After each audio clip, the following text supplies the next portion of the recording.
Riddles 3, part 3.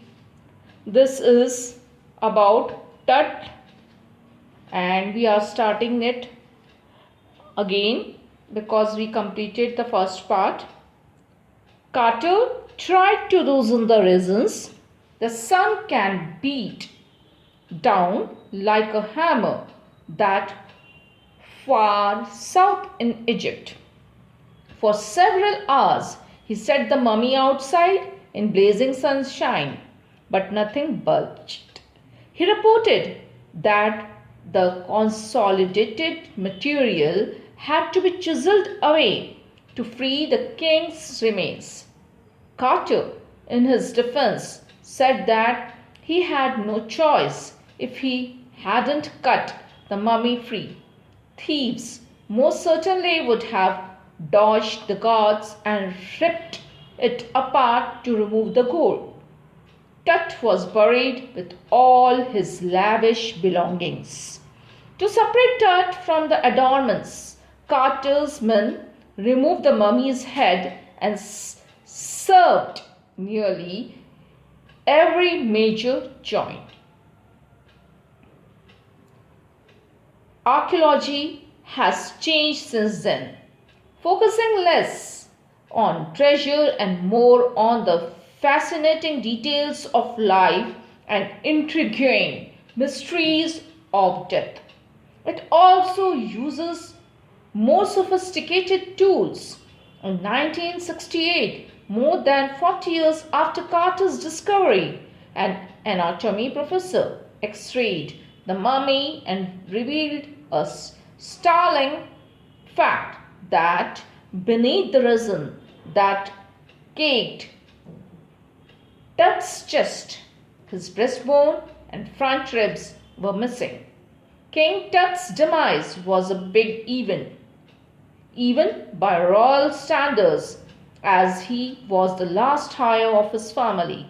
His funeral meant the death rattle of a royal dynasty. King Tut's father or grandfather, Amenhotep III, was a powerful king who ruled for almost 4 decades. His son, Amenhotep IV, succeeded him. He was a very strange king. He changed his name to Akhenaten and moved the religious capital from Thebes to Akhenaten, now known as Amarna. He attacked a major god, Amun, by smashing his images and closing down his temples. Ray Johnson, director of the University of Chicago's Research Center in Luxor, called this king weak. After Akhenaten, Sennacherib ruled for a brief period, and then young King Tut took over the throne. He oversaw restorations of old ways. King Tut ruled for 9 years and then died unexpectedly. No one knows how many mummies there are in Egypt. The Egyptian Mummy Project has recorded almost 600 and is still counting.